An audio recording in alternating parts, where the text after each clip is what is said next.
NDA की बैठक होने जा रही है। उससे पहले बीजेपी के राष्ट्रीय अध्यक्ष जेपी नड्डा इस वक्त संबोधित कर रहे हैं, प्रेस कॉन्फ्रेंस कर रहे हैं। सीधे आपको लिए चल रहे हैं। मैनेजमेंट में दुनिया में मिसाल दी है, और मिसाल सिर्फ इसमें ही नहीं है कि आपने लॉकडाउन लगाया, सिर्फ इसमें ही नहीं है कि लॉकडाउन के दौरान देश को तैयार किया, सिर्फ इसमें ही नहीं है कि आपने वैक्सीन बना ली 9 महीने के अंदर, सिर्फ इसमें ही नहीं है कि वैक्सीन बना करके इसके साथ साथ 220 crore dose, double dose with booster दे करके देश को निजात दिलाया। और सब जगह पर कोविड की लड़ाई इन गवर्नमेंट्स ने लड़ी। यहां मोदी जी ने कोविड की लड़ाई समाज के साथ और देश के साथ लड़ी, और देश ने लड़ा उसको। उसका नेतृत्व मोदी जी ने किया, लेकिन उन्होंने देश को साथ अपने लेकर के चले। तो यह पीपल्स पार्टिसिपेशन, इसका भी एक इसमें हम लोगों को मिसाल देखने को मिलती है। अभी आर्थिक जगत की बात हो रही है, तो आर्थिक जगत की दृष्टि से भी देखा जाए तो जब दुनिया की आर्थिक स्थिति एक आर्थिक मंदी से गुजर रही है, जब दुनिया में भी यूक्रेन वॉर के सप्लाई चेन का असर पड़ रहा है, जब दुनिया में भी कोविड मैनेजमेंट के कारण तकलीफें आई हैं, वहाँ इंटरनेशनल मॉनेटरी फंड बोलता है कि इंडिया की is one of the most stable economy and it is the bright future. Morgan Stanley बोलते हैं कि यह एक फास्टेस्ट ग्रोइंग इकोनॉमी है और ये की ड्राइवर है for Asia and for the global growth. हमारी गरीबी आज 22% से घट करके 10% से कम हो गई है अकॉर्डिंग टू IMF। हमारी अति गरीबी 1% से भी कम हो गई है। तो इसलिए एक एनडीए के प्रति लोगों का रुझान एक आइडियल अलायंस है। ये अलायंस सत्ता के लिए नहीं है, ये अलायंस सेवा के लिए है, ये अलायंस भारत को मजबूत करने के लिए है और भारत को मजबूती देने के लिए है। जहाँ तक यूपीए का सवाल है और ये जो ऑपोजिशन के अलायंस है, ये भानुमति का कुनबा है, और कहीं का ईंट कहीं का रोड़ा, भानुमति ने कुनबा जोड़ा, इस तरीके का ये अलायंस है। न तो इनके पास नेता है, न ही नीयत है, न ही नीति है, और न ही फैसला लेने की ताकत है। यह फोटो अपॉर्चुनिटी के लिए अच्छा है, लेकिन सच्चाई यह है कि न तो इनके पास कोई फैसला लेने की ताकत है और न ही वो नीयत है, न ही नेता है।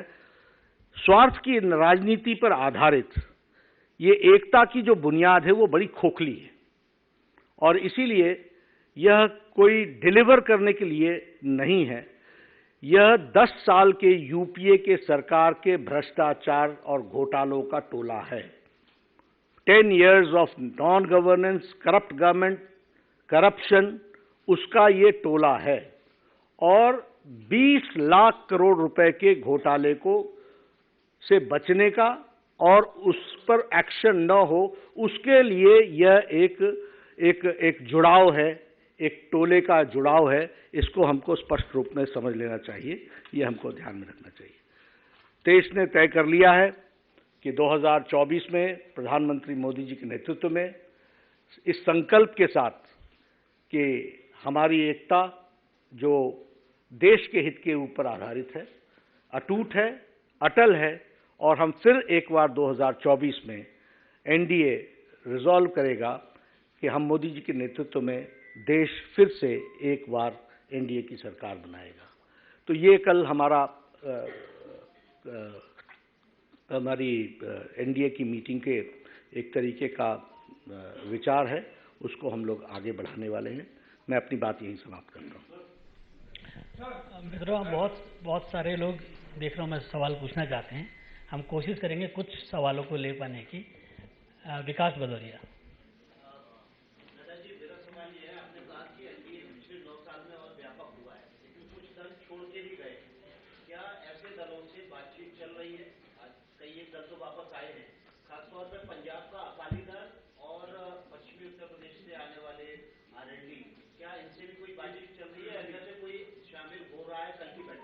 देखिए, कल की बैठक में कौन लोग शामिल होंगे ये आपको कल पता, तस्वीर सामने हो जाएगी। लेकिन एक बात आप ध्यान में रखिए, हमने पहले भी कहा, एनडीए का एजेंडा स्पष्ट है, देश सेवा के लिए सबको साथ लेकर के चलना।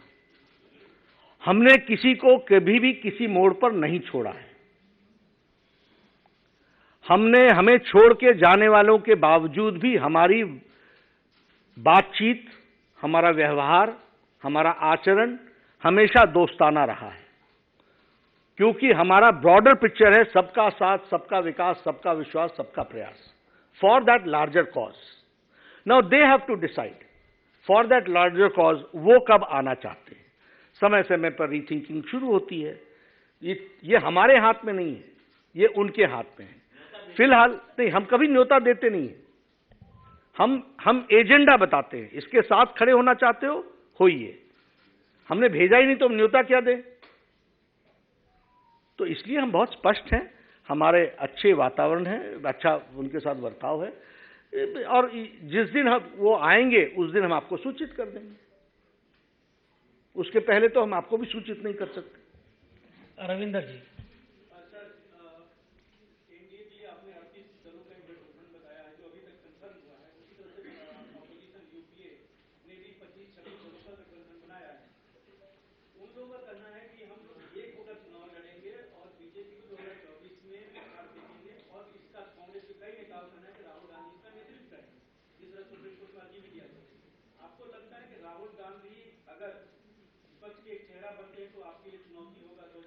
देखिए ना, ये उनका विषय है कि किसको वो नेता बनाते हैं। अभी तक तो हमको दिखता है कि न नेता है, न नीयत है, न नीति है, न कार्यक्रम है, न फैसला लेने की ताकत है। जब हो जाएगा तब बात करेंगे। We will cross the bridge when it comes. और दूसरी बात, हम कभी भी किसी दूसरे की कमजोरी पर चुनाव नहीं लड़ते। मैंने कई बार बताया रविंदर जी, हम अगर तकलीफ में आते हैं तो हम अपनी कमजोरी को ढूंढते हैं, और हम जब जीतने का प्रयास करते हैं, और जब हम जीतने का प्रयास करते ही हैं, वो हम अपनी ताकत पर करते हैं। यतेंद्र जी, सर, जब पहली मीटिंग पटना में यूपीए विपक्षी दलों की हुई थी, तो उसमें एक तरह से आम आदमी पार्टी ने धमकी दी थी कि अगर उनकी मांगे नहीं मानी जाएंगी तो कांग्रेस नहीं मानती तो वो मीटिंग में शामिल होगी। क्या आपको लगता है कि कांग्रेस इस बार दबाव में आ गई है, और धमकी जो केजरीवाल ने दी उसके प्रेशर में कि कांग्रेस ने कहा कि वो अध्यादेश पर उनका समर्थन करेंगे? ऐसा है, मैंने पहले कहा कि गलत कार्य करने के बाद गलत समझौते ही करने पड़ते हैं। These are all manifestations. मूल बात क्या है कि 20 लाख करोड़ रुपए के घोटाले पर पर्दा, आधे लोग न्यायालय से बेल पर, और पहली सरकार भी आम आदमी पार्टी ने कांग्रेस के ही समर्थन से बनाई थी। तो कौन सी नई बात है? ये तो कॉम्प्रोमाइज सिर्फ इतना ही नहीं, इससे कहीं अधिक करने वाले हैं। देवेंद्र प्रसाद।